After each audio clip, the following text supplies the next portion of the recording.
यहाँ से अगर जो आप अप्लाई करते हो तो अप्रूवल के चांसेस वैसे ही आपके काफ़ी बढ़ जाते हैं। इनका रिजेक्शन रेट हार्डली 2-3% है। कवर लेटर में आप वो सारी चीज़ें मेंशन करें, उसके बाद आप आइटनरी में डे टू डे अपनी एप्लीकेशन के साथ अटैच कर रहे हैं।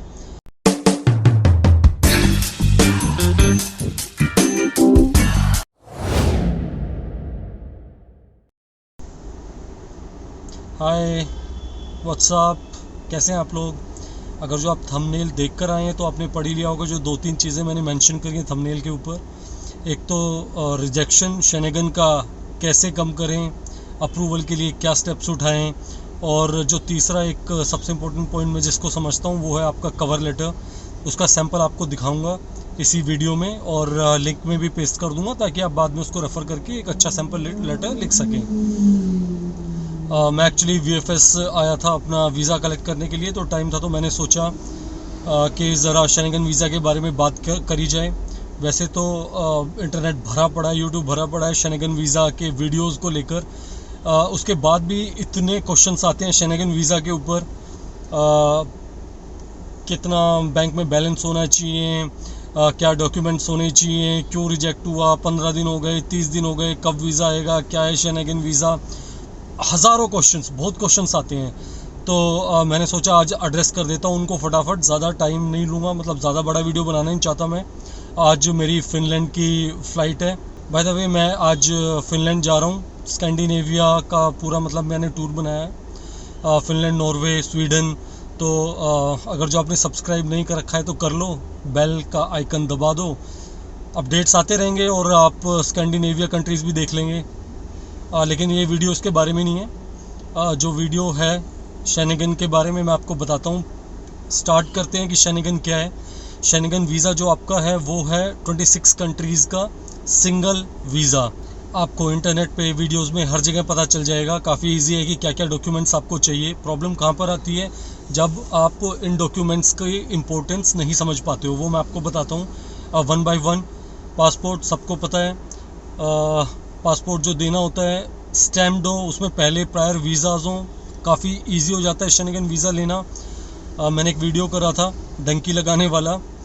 उसमें मैंने बताया भी था आप लोगों को कि आप जो 16 लाख 20 लाख वेस्ट करते हैं, बजाय उसके 4-5 कंट्रीज़ आप जाएं, वीज़ाज़ दिखेंगे तो आपको शेनेगन वीज़ा मिलने में आसानी हो गई। और जो वीज़ा हैं वो भी ऐसे नहीं कि थाईलैंड का लगा लिया या फिर सेंट्रल एशिया के स्टेट्स का लगा लिया। मतलब थोड़ा आप देखिए, जापान का मिल जाए आपको, कोरिया का मिल जाए आपको। जिन कंट्रीज़ की थोड़ी इम्पोर्टेंस है वहाँ पर आप ज़्यादा फोकस करें तो काफ़ी इजी हो जाता है। लेकिन इसका ये मतलब नहीं है कि अगर जो आपके पासपोर्ट पे कोई भी वीज़ा नहीं होगा तो शेनेगन के लिए आपकी एप्लीकेशन कंसिडर नहीं होगी, ऐसा नहीं है। शेनेगन के लिए फिर भी आप कंसिडर किए जाओगे। बाकी डॉक्यूमेंट्स आपको बताता हूँ। इंश्योरेंस वेरी इंपॉर्टेंट, और एक अप्रूव्ड इंश्योरेंस वेंडर्स की लिस्ट है पूरी। मैं केयर से लेता हूँ, CARE केयर। काफ़ी सस्ता पड़ता है। 10-12 दिन की इंश्योरेंस आपको मिल जाती है 600-700 रुपये में, ट्रैवल इंश्योरेंस। देन जो another document is your bank statement. Bank statement की इंपॉर्टेंस आपको बताता हूँ। पहला क्वेश्चन, कितने पैसे बैंक स्टेटमेंट शो करें? 3-4 लाख मिनिमम एक आदमी के लिए। अगर जो आप हफ्ते 10 दिन का शेनेगन वीज़ा अप्लाई कर रहे हैं तो 3-4 लाख का आपका बैलेंस होना चाहिए। प्लस आपकी इनकम उसमें दिखाई देनी चाहिए, मंथली इनकम, सैलरी आती है तो सैलरी। और अगर जो आप बिज़नेस करते हैं तो अगर जो आप बिज़नेस से सैलरी ड्रॉ करते हैं तो वो, नहीं तो जो प्रॉफिट ड्रॉ करते हैं वो सैलरी का केस लेते हैं, क्योंकि बिज़नेस के केसेस कम होते हैं। सैलरी में जैसे आपकी सैलरी आती है 3 तारीख, 4 तारीख, 30 तारीख, 7 तारीख, वॉटेवर, तो आप देखिए कि रेगुलर उसकी एंट्री हो। और सैलरी आपकी ये ना हो कि 20,000 की सैलरी आप ड्रॉ कर रहे हैं और आप घूमना चाहते हैं शेनेगन कंट्रीज़ में, तो वो भी थोड़ा अजीब लगता है। तो वहाँ पर भी चांसेस हैं रिजेक्शन के। तो आपकी सैलरीज मैच करनी चाहिए। आपकी इनकम अगर जो मैच करेगी एक्सपेंडिचर से, यानी कि अगर जो आप जा रहे हैं यूरोप घूमने तो आपकी एक कंसीडरेबल इनकम होनी चाहिए। और ये कहाँ से रिफ्लेक्ट होगा? बैंक स्टेटमेंट से, जो आपकी सैलरी आ रही है उससे। फिर आपको ITR देनी होती है 2-3 साल की, उसमें पता चल जाता है, मैच हो जाता है कि आप जो इनकम दिखा रहे हैं वो सही दिखा रहे हैं कि नहीं। फिर आपको अपनी सैलरी स्लिप्स देनी होती हैं लास्ट 3 मंथ्स की। उसके अलावा आप देते हैं एक लीव अप्रूवल लेटर, उसको आप सैलरी सर्टिफिकेट भी बना सकते हैं और आप उसको जो आपकी डेजिग्नेशन है कंपनी में, तो एक तो उसमें आप मेंशन कर दो कि आपकी लीव अप्रूव्ड है, आपकी ये डेजिग्नेशन है, आप कब से काम कर रहे हैं उस कंपनी में, क्या आपकी सैलरी है, वो सारा पर्पस एक लेटर आपको सॉल्व कर देता है। तो वो आपको सबमिट करना होता है, which is again very important document, इसके बिना नहीं होगा।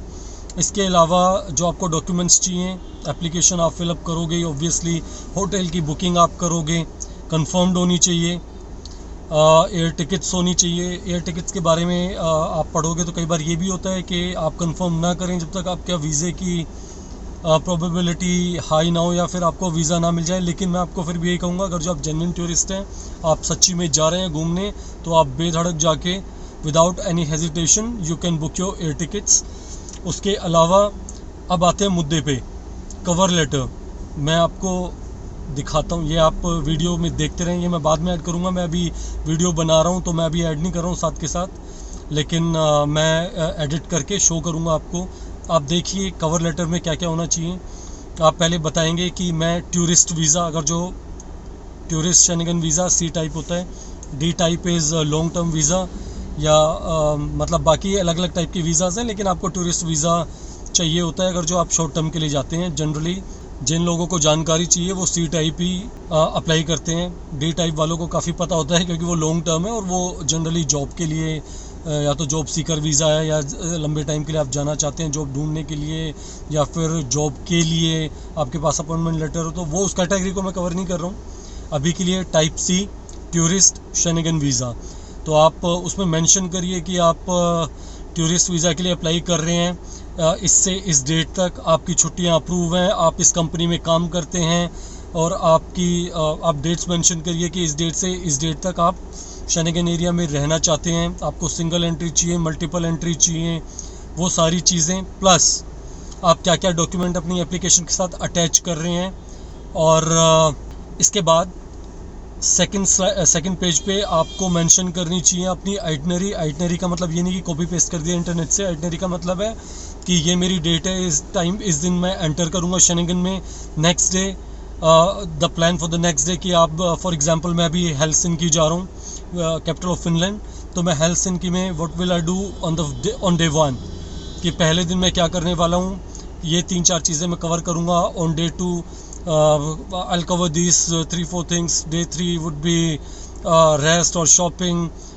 Day 4 would be to visit another city. आपका जैसे भी आप प्लान कर रहे हो एग्जैक्टली बिना कोई चीज़ छुपाए झूठ बोले कवर लेटर में आप वो सारी चीज़ें मेंशन करें। उसके बाद आप आइटनरी में डे टू डे आइटनरी इसको बोलते हैं, ऊपर मेंशन करें day to day itinerary, day of entrance, 8-10 दिन की अपनी जो भी आपका प्लान है वो सारा प्लान, डे ऑफ एग्जिट। तो ये आपका पूरा कवर लेटर हो जाता है। ये मैं आपको शो भी मैंने अभी किया है, और मैं ये जो मेरा डिस्क्रिप्शन है उसमें मैं इसको अटैच कर दूंगा, आप वहाँ से उठा के उसको एडिट करके उसको यूज़ कर सकते हैं। इसके अलावा कोई भी क्वेश्चंस होते हैं आप मुझे लिख सकते हैं। मुझे लगता है मैंने मेन चीज़ें तो कवर कर ही दी हैं, 2 मेजर पॉइंट्स मैंने मिस कर दिए हैं, अभी बता देता हूँ आपको। एक तो आप बाल्टिक स्टेट से अप्लाई करते हैं तो रिजेक्शन के चांसेस काफ़ी कम हैं, क्योंकि इनका जो अप्रूवल रेट है सबसे हाई है। बाल्टिक स्टेट्स कौन से हैं? लिथुनिया हो गया आपका, लाटविया हो गया आपका, एस्टोनिया हो गया। ये जो 3 कंट्रीज़ हैं रशिया बॉर्डर के साथ लगती हैं, ये यहाँ से अगर जो आप अप्लाई करते हो तो अप्रूवल के चांसेस वैसे ही आपके काफ़ी बढ़ जाते हैं। इनका रिजेक्शन रेट हार्डली 2-3% है। दूसरी जो मेजर चीज़ है, जो मेजर पॉइंट है कि कौन सी कंट्री में अप्लाई करना पड़ेगा। मान लो आप 4-5 कंट्रीज़ में जा रहे हो, तो अप्लाई आप उस कंट्री में करते हो जहाँ पर आप मैक्सिमम टाइम स्पेंड करोगे। फॉर एग्जांपल अगर जो आपकी ट्रिप 15 दिन की है और आप एक कंट्री में 6-7 दिन है और बाकी कंट्रीज़ में 2-2, 3-3 दिन हैं, तो आप जहाँ पर 6-7 दिन स्पेंड करने वाले हो उस कंट्री में आप अप्लाई करोगे। और दूसरा, या फिर जहाँ से आप एंट्री करोगे, फॉर एग्जांपल आप फ्रांस जाते हैं, जर्मनी जाते हैं और स्विट्ज़रलैंड जाते हैं, तो आप फ्रांस में मान लो 1 हफ़्ता हो, जर्मनी में 3 दिन हो और स्विट्ज़रलैंड में भी 2-3 दिन हो, तो आप फ्रांस से अप्लाई करेंगे क्योंकि आप एंट्री वहीं से करेंगे। 6-7 दिन आप वहाँ पर रुकेंगे तो आपका मैक्सिमम टाइम भी वहीं पर स्पेंड हो रहा है। तो ये भी एक इंपॉर्टेंट पॉइंट है। आप कहीं और, आप अगर जो 6-7 दिन एक कंट्री में स्पेंड कर रहे हो लेकिन अप्लाई कर रहे हो दूसरी कंट्री से जहाँ पर आप सिर्फ 2 या 3 दिन हो, तो आपकी एप्लीकेशन वैसे ही रिजेक्ट हो जाएगी। ये काफ़ी इंपॉर्टेंट पॉइंट है। इसके अलावा मुझे ऐसा कोई पॉइंट याद नहीं आ रहा। आपके कुछ क्वेश्चंस हैं तो आप कमेंट्स में जाके या मेरे फेसबुक पे या मेरे इंस्टा पे पूछ सकते हैं। Bye, have a nice time.